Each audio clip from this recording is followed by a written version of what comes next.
سابق وفاقی وزیر مذہبی امور، عظیم باپ کے عظیم بیٹے، جگر گوشہ حضور غزالی زمان حضرت علامہ پیر سید حامد سعید کاظمی شاہ صاحب آپ تشریف لاتے ہیں اور آج کی کثیر المقاصد کانفرنس میں اپنے ملفوظات عالیہ سے ہم سب کو مستفید فرماتے ہیں۔ نعرہ تکبیر، نعرہ رسالت، نعرہ تحقیق، نعرہ حیدری، جگر گوشہ حضور غزالی زمان۔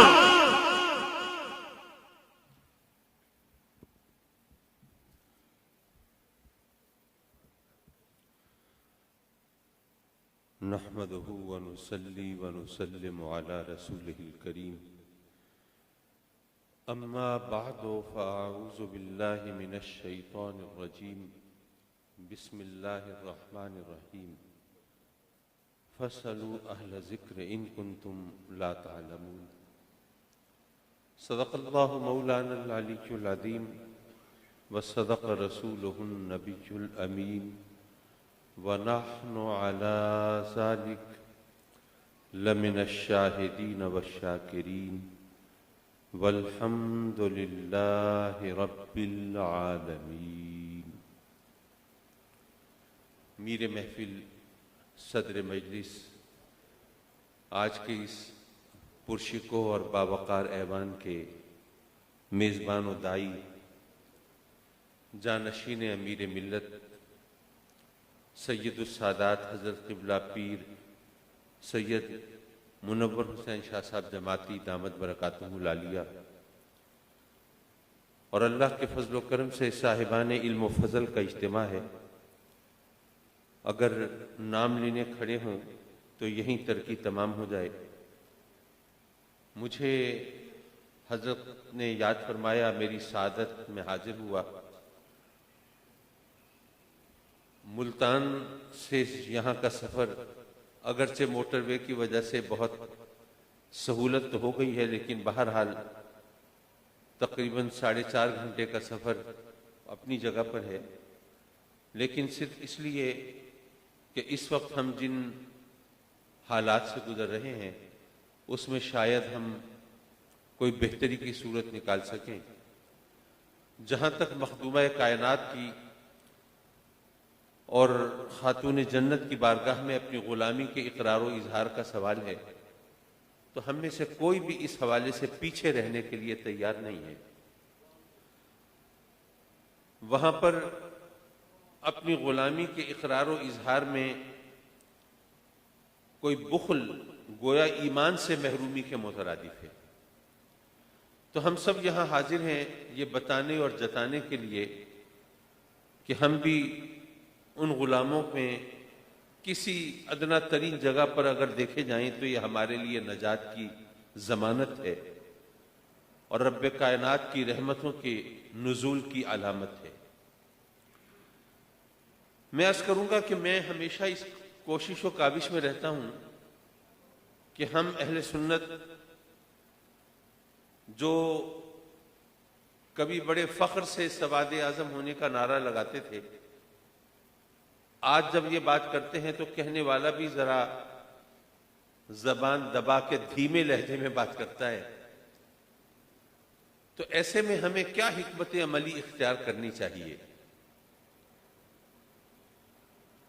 میں خاتون جنت کی عظمت و شان، مرتبہ و مقام، وہ ہم کون ہیں، ہماری اوقات کیا ہے کہ ہم اس کے حوالے سے لب کشائی کریں۔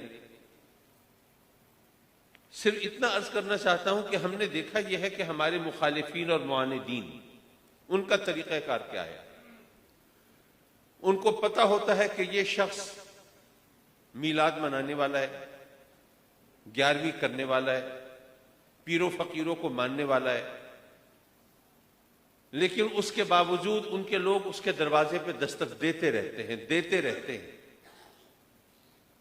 اور بالآخر ایک آدھ نسل چاہے گزر جائے، پھر ہم آپس میں بیٹھ کر رونا رو رہے ہوتے ہیں، یار اس کے باپ دادا ایسے تھے 11ویں منانے والے، وہ حضور امیر ملت کے غلاموں میں تھے، گولڈا شریف کے خادموں میں تھے، فلاں آستانے کے وابستگان میں تھے، لیکن اب دیکھو ان کی اولاد جو ہے وہ چلے کاٹ رہی ہے۔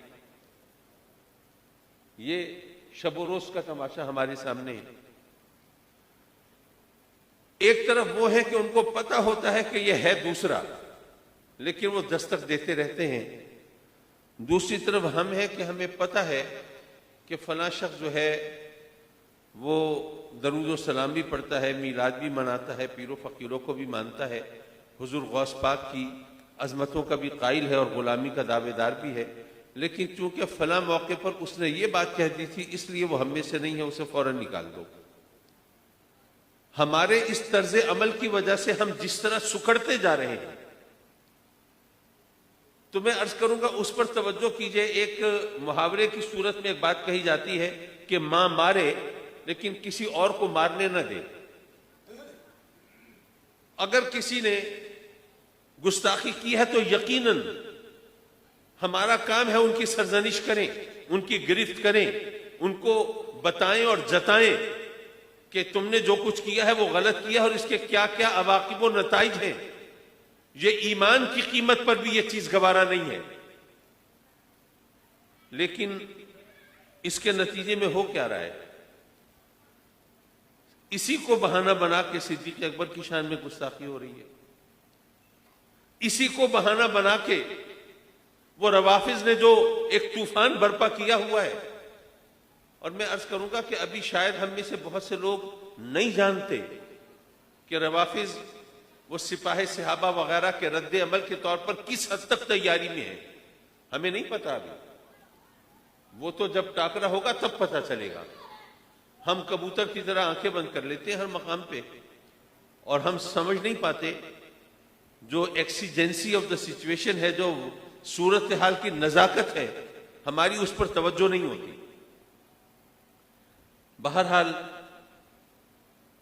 میں اس یقین کے ساتھ کہ ظاہر ہے کہ جلالی صاحب نے جو کچھ کیا اس پر گرفت کرنے والوں میں ہمارا گھرانہ بہرحال پائونیئرز میں سے، ابتدائی لوگوں میں سے. اور میں سمجھتا ہوں کہ جلالی صاحب نے اپنے ساتھ ظلم یہ کیا. کتنا آسان طریقہ تھا، ان کے مرشد زادے ان کے پاس جاتے ہیں،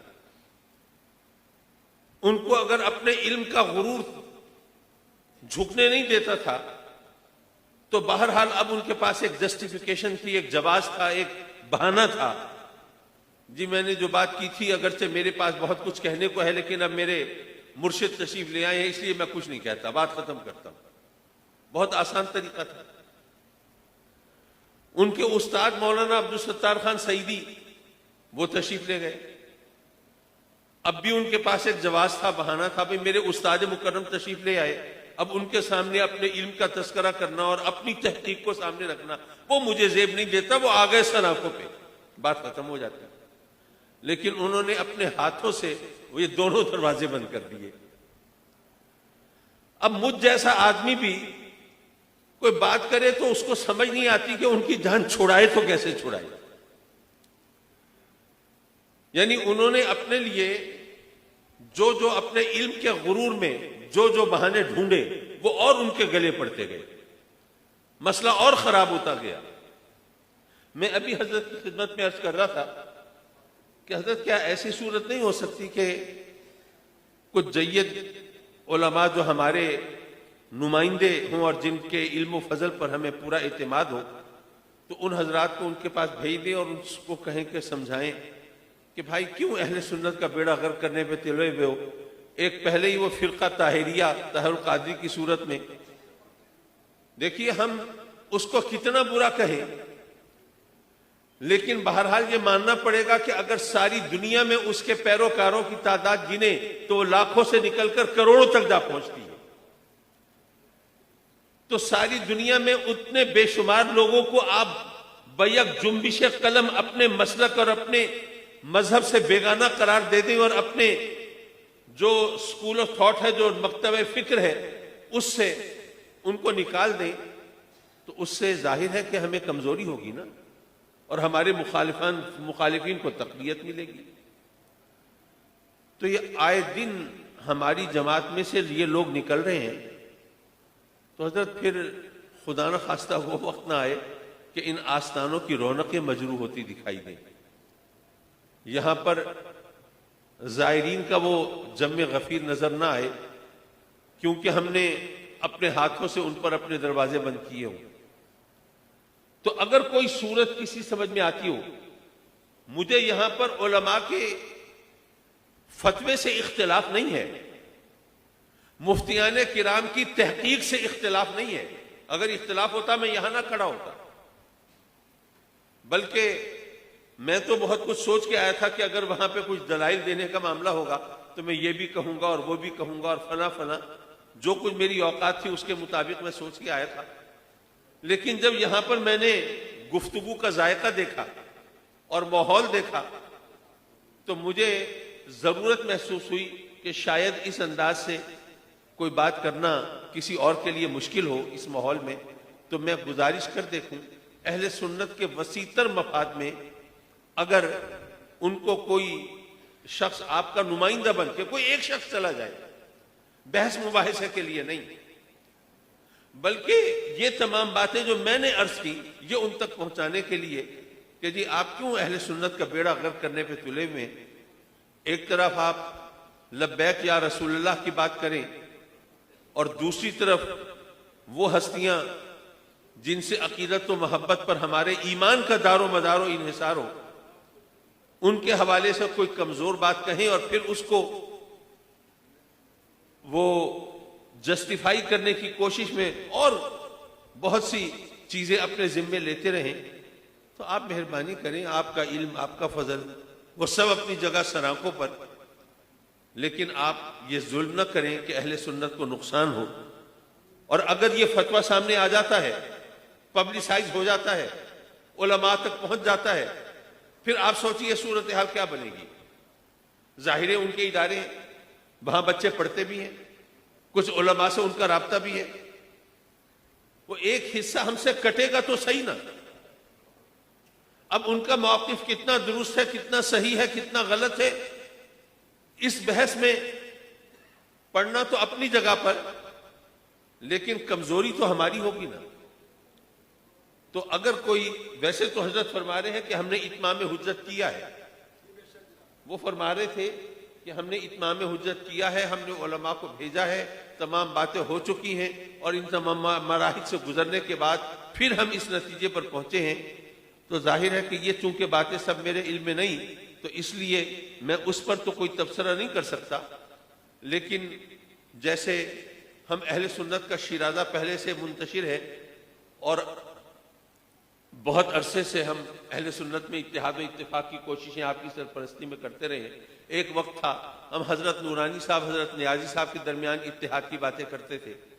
مجھے یاد ہے میں اس وقت حضرت نورانی صاحب کے گروپ میں تھا، تو ایک دن حضرت نورانی صاحب مجھ سے خفا ہو گئے، کہنے لگے قاضی صاحب جب بھی موقع ہوتا ہے آپ اتحاد و اتفاق کی باتیں کرنے لگتے ہیں، کیا آپ کو اپنی قیادت پر اعتماد نہیں ہے؟ بس آپ ان پر اعتماد کیجئے، ان کے پیچھے چلیے. میں نے جو ان کی خدمت میں عرض کیا تھا شاید اس کی صداقت آپ آج زیادہ بہتر انداز سے محسوس کر سکیں. میں نے عرض کیا تھا حضرت کہ میں تو صرف اس لیے بات کرتا ہوں کہ ابھی تو ایک شاہ احمد نورانی اور ایک عبدالستار خان نیازی، ان دو افراد کو ملا دیا جائے تو اہل سنت اکٹھے ہو جائیں گے. لیکن دنیا سے رخصت تو مجھے بھی ہونا ہے، آپ کو بھی ہونا ہے. اگر اس حال میں اگر بزرگ تشریف لے گئے کہ وہ ان کے درمیان فاصلے رہے تو آج تو دو افراد کی بات ہے، کل ہر ایک 52 گز کا ہوگا. پھر سمجھ نہیں آئے گی کس کس کو ملا کے بٹھائیں اور کس کس کے درمیان صلح صفائی کرائیں. وہی نتیجہ آج سامنے ہے. تو اس لیے میں یہ عرض کر رہا تھا کہ آپ جیسے دانشور، آپ جیسے بزرگوں کے جانشین اور ارباب فکر و نظر اگر اس بات کو نہ چھوڑیں، جو بات میں کہنا چاہتا تھا وہ میں درمیان میں چھوڑ دی، میں اپنی گفتگو کے آخری لمحات میں ہوں. حضرت نورانی صاحب اور نیائی صاحب کے جانے کے بعد بھی ہم کوشش کرتے رہے اتحاد اتفاق کی. کبھی حاجی حنیف طیب صاحب، کبھی شاہ تراب الحق صاحب، کبھی جناب میں ہوں، کبھی اور بزرگ ہیں. تو ایک دفعہ شاہ تراب الحق صاحب علیہ رحمہ کہنے لگے کہ حضرت آپ بہت اچھا کرتے ہیں، کم از کم ثواب تو کما رہے ہیں نا. اتحاد ہوتا تو نظر نہیں آتا، لیکن چلیے ثواب تو کما رہے ہیں. تو چلیے، تو آپ ہی کے نیچے ایک نقطہ لگا دیجیے، میں ویسے بھی نقطہ سنج واقع ہوا ہوں، تو ثواب بھی کما لیجئے اور ثواب بھی کما لیجئے۔ لیکن یہ اس پر ذرا تھوڑا جو حضرات ہیں اس موقع پر اگر ایک دفعہ پھر غور فرما لیں کہ یہ ایک فتویٰ ایک دفعہ آپ کی طرف سے پیش کر دیا جاتا ہے ایسے اجتماع میں اور ایسے آستانے سے، تو پھر ظاہر ہے کہ اس سے پیچھے ہٹنا ممکن نہیں ہوگا۔ پھر صورتحال کیا بنے گی، پھر اہل سنت کس مقام پہ کھڑے ہوں گے؟ یہ اگر اس محفل میں آج یہ چیز بھی ذرا غور کر لی جائے تو شاید کوئی بہتر نتیجہ برآمد ہو سکے۔ وآخر دعوانا ان الحمدللہ رب العالمین۔ سابق وفاقی وزیر مذہبی امور جگر گوشائے حضور غزالی زماں حضرت صاحبزادہ پیر سید حامد سعید کاظمی شاہ صاحب فکری گفتگو فرما رہے تھے۔ آپ کے خطاب